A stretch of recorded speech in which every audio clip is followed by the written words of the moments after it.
check us out, Houston Motocross Group. We've got events planned for that. Some cool news for those guys and girls. I'm working with Rocky Mountain to try to get signed up for the Race Gas program.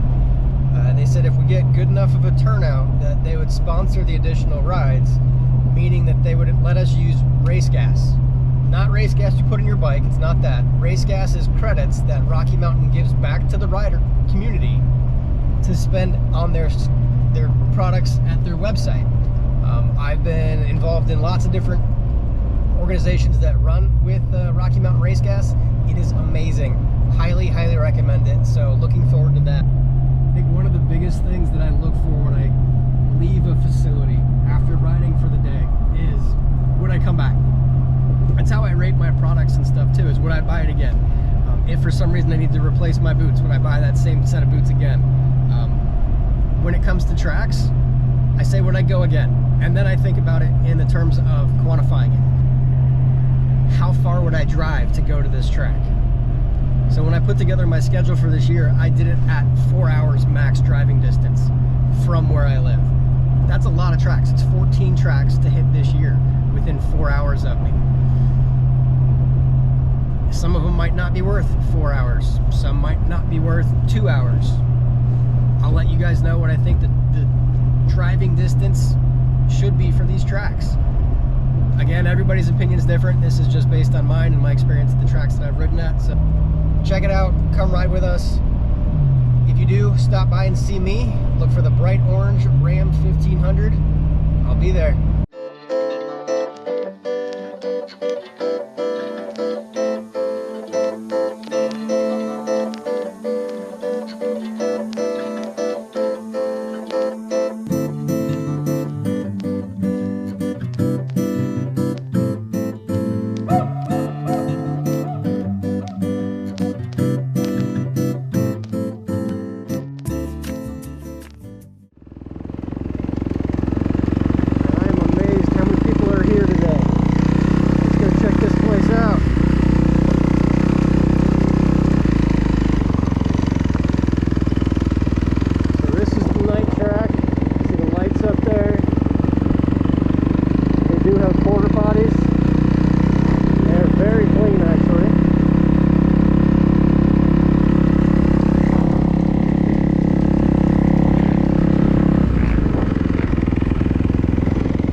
Says no pit bikes, no big bikes, just kids. That's cool. Looks to be well groomed, bladed, compacted. And this is the main track. Let's check this out. Let's see what this looks like.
lap.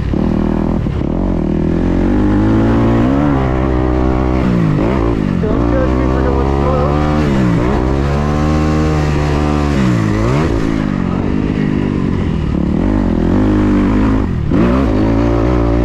Alright, that's where I came in at. That's a whole lap. Cool.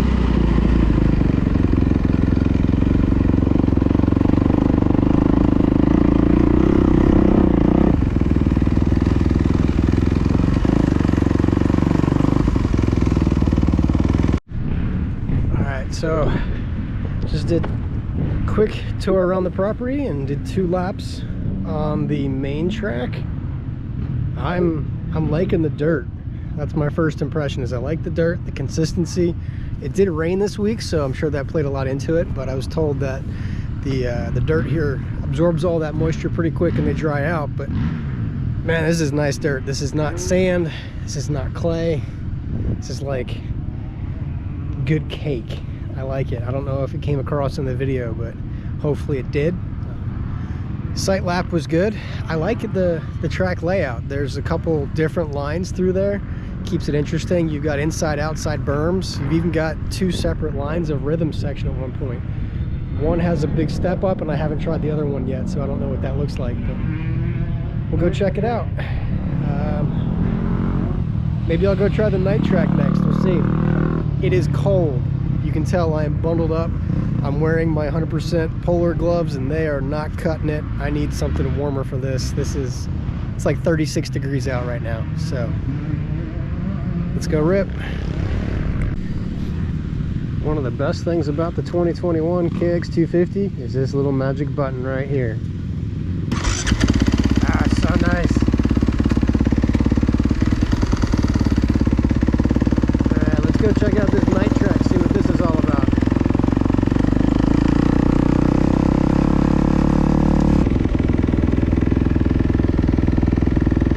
All right, let's follow this dude around.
Reducing radius this time. Pretty cool.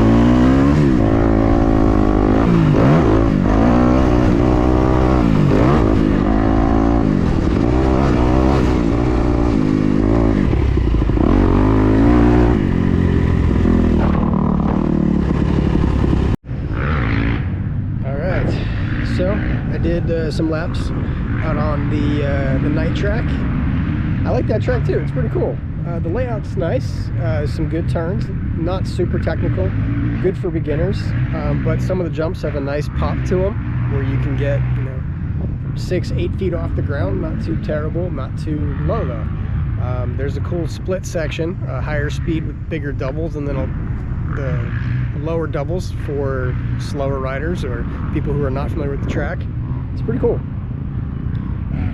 Of the two, I think I prefer the main track, just because of the dirt. The dirt's just so nice, but I could see myself enjoying both tracks pretty regularly. This is pretty cool. I did do a couple laps around the property that didn't have my camera going, I noticed that there is actually a bike wash station, which is super cool. A lot of tracks don't have that kind of thing. So after a day of riding, if your bike's super muddy, you can just knock the mud off over there, clean it off. It doesn't have a pressure washer, it's just a hose, but it can at least give you something to get started with, clean off the gunk. That way it's not sitting on your bike and potentially staining the frame or anything like that. So cool stuff there. This track is set up for racing, 100% for racing. So you've got multiple points around the track for flaggers. You've got people that have spectating spots. There's even a bridge that crosses over the finish line jump, so you can get to the infield to watch more. Super cool, super set up for families, friends, gatherings. They do allow camping here. I'll be back for sure, but let's keep the camera rolling and see what else we can get.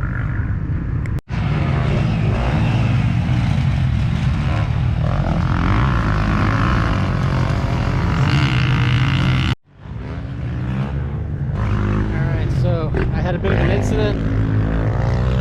I got ran high in a turn, washed out the front.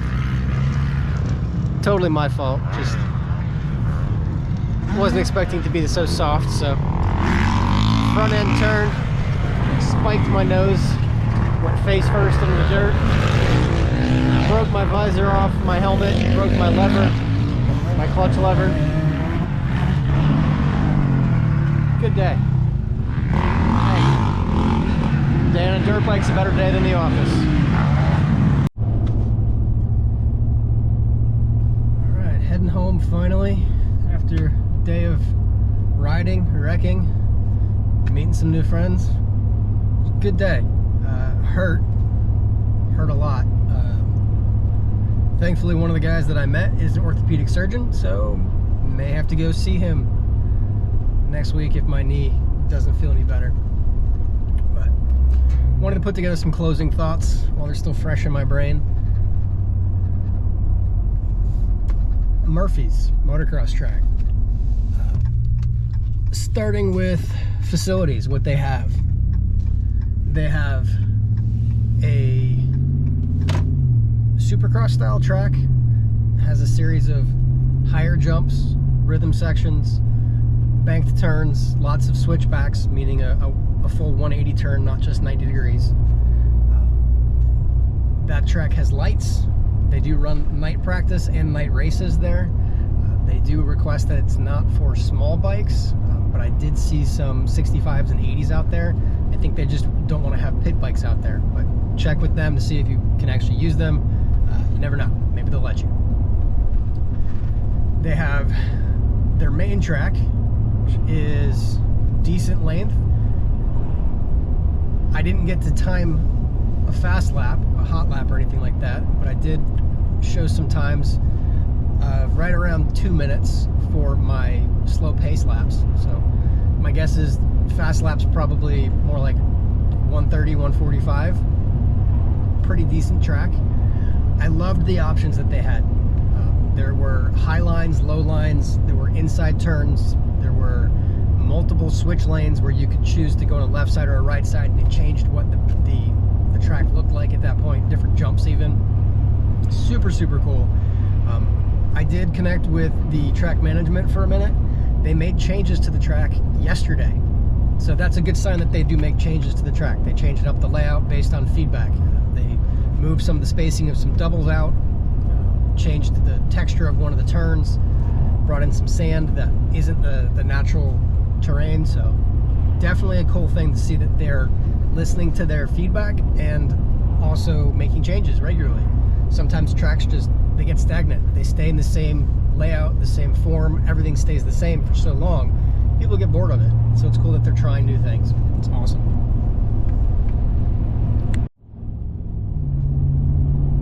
So the kids track, I didn't get to ride it. My daughter didn't come with me, so she didn't get to do any video cam footage like she wanted. So we'll have to go back just for that, so we get some kids' perspective on the track. But the kids track did look pretty cool. It was a fairly flat track in the sense that there was an elevation change, but there were jumps.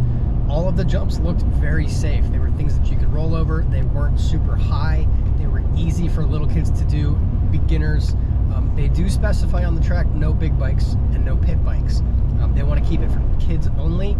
That does help with maintenance of the track. If you don't have big bikes out there ripping it up, they don't have to groom it as often, which is awesome, but the track did look fantastic. I do have some footage of riding past the kids track. You can see that everything looks nice and compacted, everything's smooth, there's not really any ruts anywhere, because when you're a kid, when you're on tiny little wheels, you don't want ruts that big. So it may rut up when there's lots of kids out there. I don't know that they do racing on the kids track. I didn't see any starting gates, but I do have high hopes that my kids will love that track. Definitely gonna bring the kids out there for this next time we come. Trees. There are trees all over the property, which is huge. So my wife, she does not like to go to the motocross track and just sit outside and bake in the heat. When we were in Florida, it's just too hot. There was no shade. There are a lot of tracks in Florida where there are no trees anywhere at all. It could be a fantastic facility, but no shade. That makes it really hard for the guests or the spectators when they just don't want to be out there in the sun. But there are lots of options for shade all across the pitting area. You can pit wherever you want to on the property, by any of the specific tracks. There are grandstands you can pit by that are just bleachers, basically. Definitely cool for that. Bathrooms. You saw in the video there is a section, an area of the property that has a series of porta potties. Probably some of the best maintained porta potties I've ever seen at a motocross track. It looked as if they even hosed them out regularly. There was, but they had trash cans inside the porta potties. That helps to keep them clean. It goes a long ways. My daughter, I think I mentioned it before, doesn't like dirty restrooms. She'll actually not go to a track because of the restrooms. So this is a huge plus for these guys. Great job on maintaining the restroom facilities, even though they are porta potties. Good call on keeping them clean. Track maintenance and staff. I really didn't see anybody. There were a few people driving around on gators, so I do know that there was presence there. There were workers doing some things. I was there from 9 o'clock till about 2:30. Didn't see grooming, didn't see watering of the track, but they did have a water truck driving around in the parking areas to keep the dust down, which again is a huge thing. Thank you guys for doing that. That is awesome. Two of the biggest things I look for in a motocross facility. Would I go back? And what's it worth to me? Murphy's Motocross. I actually really enjoyed the track. I loved it. I would go back. I would go back often. It's a long drive for me. It's 3 hours, but I would do it. I think it would be a fun track to take the kids to. It's a fun track to ride, and it's just a well-maintained property. The second thing, what's it worth? So Murphy's charges $30 for big bikes and progressively less cost based on the size of the bike, which is amazing. Very few places do that. They usually charge full price for every rider. But Murphy's does it as a cheaper scale. Check their website. I'll put the link in the description below to see what their current pricing is. As of February 1st, 2022, they will no longer be accepting credit cards or debit cards. It'll be cash only. It is a $30 to $35 track without question. But they could probably still get away with charging a lot of people $40 to ride there because of how nice and maintained the track is, at least from this first perspective. If you have other experiences, if you go there weekly or monthly, more often, let me know if there are things that should be reevaluated. It's good stuff. I'd go back.